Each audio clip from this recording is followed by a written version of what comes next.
반갑습니다. 오늘은 고통의 근원을 해결해 주신 예수님이라는 제목 가지고 함께 말씀 나누도록 하겠습니다.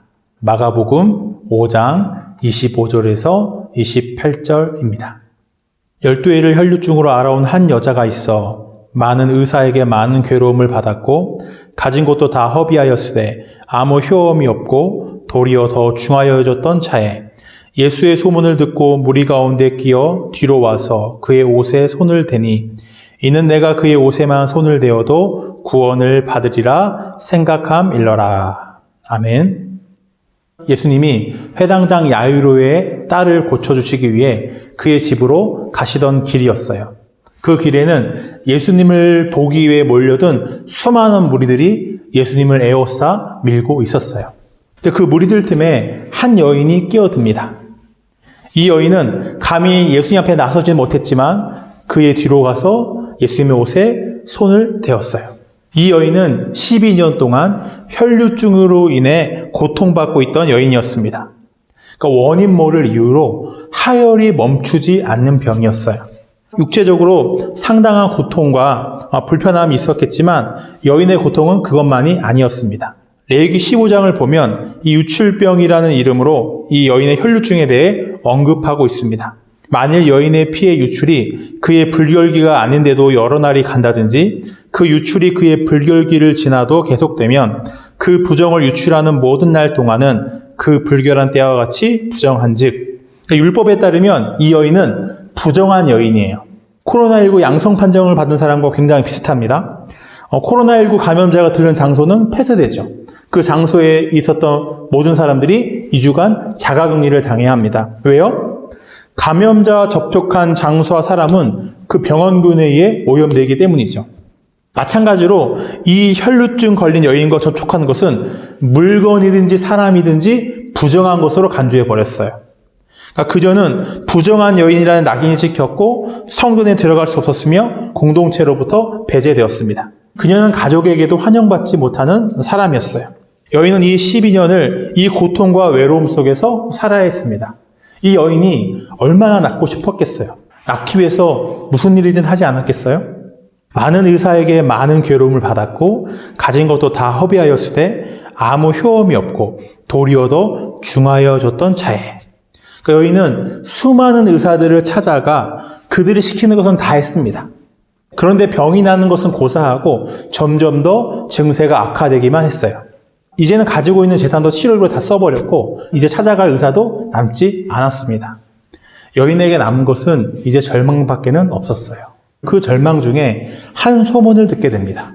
그 소문이 이 여인의 마음속에 한 가지 믿음을 만들어 주었어요. 이는 내가 그의 옷에만 손을 대어도 구원을 받으리라 생각함일러라. 이 여인은 부정한 여인이에요. 이 여인이 손을 대는 것은 물건이든 사람이든 다 부정해진다고 여겨졌어요. 그런데 여인은 부정한 자신이 예수님께 손을 대면 예수님이 부정해지는 게 아니라 오히려 자신의 부정함이 깨끗해지고 자신이 나을 것이라고 믿었습니다. 여자는 그 믿음을 가지고 예수님의 옷에 손을 대었어요. 그 즉시 여인은 자신의 몸에 일어난 변화를 느낍니다. 오랜 세월 그녀의 몸에서 멈추지 않고 흐르던 그 피가 멈추고 마르는 것을 느꼈어요. 병에서 낫게 되었다는 것을 직감적으로 알게 되었습니다. 근데 그녀만 그것을 느끼고 있었던 게 아니에요. 예수님도 자신에게서 능력이 빠져나갔다는 것을 아셨어요. 그래서 예수님은 당신의 옷에 손을 댄 사람이 누구냐 하고 찾기 시작하셨습니다. 근데 곁에 있던 제자들로서는 조금 황당하죠. 왜요? 지금 셀 수 없이 많은 사람들이 예수님을 에워싸고 밀치고 있어요.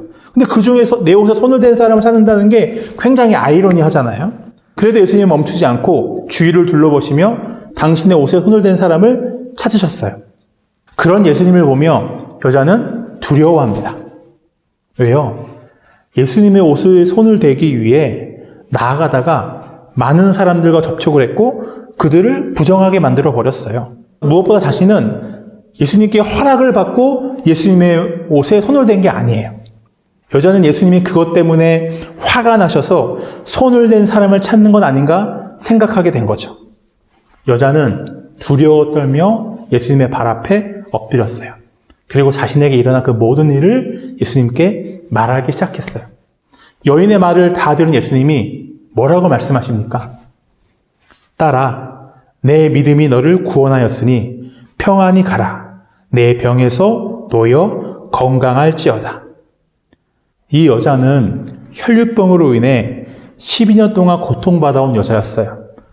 그 12년 동안 이 여자의 마음에 생긴 확신이 하나 있었어요. 그 확신이 뭘까요? 하나님은 절대 나를 사랑하지 않는다. 나는 하나님께 저주를 받은 여자다. 그런 그녀를 지금 예수님이 어떻게 부르고 계세요? 딸아 하시며 다정하게 부르셨어요. 너는 하나님께 버림받은 여인이 아니라 너는 하나님의 사랑받는 딸이라는 거예요. 또 이 병에서 벗어나 건강하게 되었으니 평안히 돌아가라고 말씀하십니다. 오랜 시간 동안 지긋지긋하게 이 여자를 괴롭혀온 그 병에서 이 여자는 자유롭게 되었어요. 하나님의 그 은혜의 품에 안기는 평안을 누리게 되었습니다. 그런데 여러분, 이 여인만 예수님의 옷에 손을 댄 게 아니에요. 수많은 무리들이 예수님께 나와서 예수님을 에워싸고 예수님을 밀치며 예수님의 몸과 옷에 손을 대었어요. 그러나 예수님 앞에 서지 못하고 뒤에 겨우 서서 예수님의 옷에 손을 댄 여인에게만 예수님의 능력이, 예수님의 기적이 나타나게 되었어요. 무엇이 달랐을까요? 예수님께 나온 절박함과 동기가 달랐습니다. 지금 이 예수님을 에워싼 그 사람들이 예수님께 나온 이유가 뭐예요? 그냥 예수님을 보고 싶었던 거예요. 그 유명한 예수님, 그 놀라운 가르침과 기적의 예수님이 오니까 그 예수님의 얼굴을 보고 싶었던 거예요.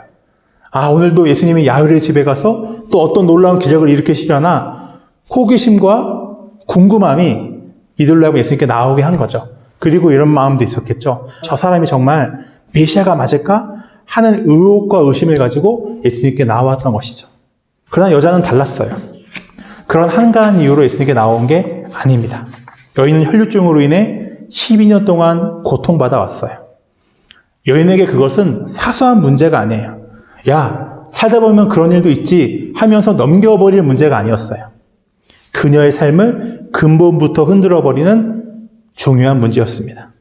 그 문제를 해결하기 위해 여자는 수많은 의사들을 찾았지만 소용이 없었어요. 해결할 수 없었고 악화되기만 했어요. 그 시간 동안 이 여자에게 모든 소망은 사라져갔고 이제 이 여자에게 남은 것은 아무도 없었어요. 이제 여인에게는 예수님만이 유일한 대안이었고 소망이었습니다. 여인에게는 플랜 B가 없었어요. 예수님밖에 없었습니다. 그녀에게는 예수님의 옷에 손을 대기만 해도 내 병이 나을 것이라는 믿음이 있었어요. 여인은 예수님의 옷자락을 만지기를 원했어요. 그러니까 예수님과 접촉하고 싶었던 거예요.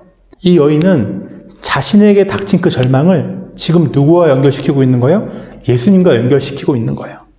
예수님, 당신만이 나에게 닥친 이 절망을, 이 문제를 해결하실 수 있습니다. 이 절망이 나를 건지실 수 있습니다. 이렇게 말하는 거죠. 여자는 자신이 가진 고통의 근원을 예수님께 내보였고 그 고통의 근원이 예수님으로 인해 치유되기를 원했어요. 여자가 가진 고통의 근원과 예수님이 접촉합니다. 여자가 가진 고통의 근원을 예수님이 깨끗하게 고쳐주셨어요. 그 근원이 해결되자 나머지 모든 것이 해결되었어요.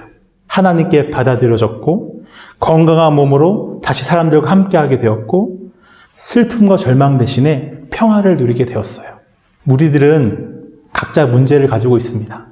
그 문제가 비슷할 수도 있고 다를 수도 있어요. 관계의 문제, 경제적 문제, 또 질병의 문제, 미래에 대한 두려움과 같은 문제들이 우리에게 있습니다. 이런 문제들 때문에 우리는 고통스럽고 두렵습니다. 그런데 그것들이 아무리 나를 힘들게 해도 그것이 고통의 근원은 아니에요. 이런 문제들을 해결해봤자 나아지는 것은 없습니다. 파스칼은 인간의 마음이 인생의 가장 중요한 문제를 직면하지 않고 자꾸 회피하려는 성향을 가지고 있다고 말합니다. 그러니까 중요하고 심각한 문제는 직면하려고 하지 않고 부수적이고 쉬운 것만 우리가 해결하라고 한다는 거죠. 근데 쉬운 것을, 부수적인 것을 100번을 해결해봤자 우리의 근본적인 삶은 달라지지 않습니다. 고통의 근원이 해결되어야 합니다. 저와 여러분의 고통의 근원도 이 여인이 가졌던 고통의 근원과 다르지 않아요. 우리들은 죄인입니다. 우리들이 죄인이라는 뜻은 우리도 이 여인과 같이 부정하다는 거예요. 그 부정함 때문에 하나님과 함께 할 수 없습니다.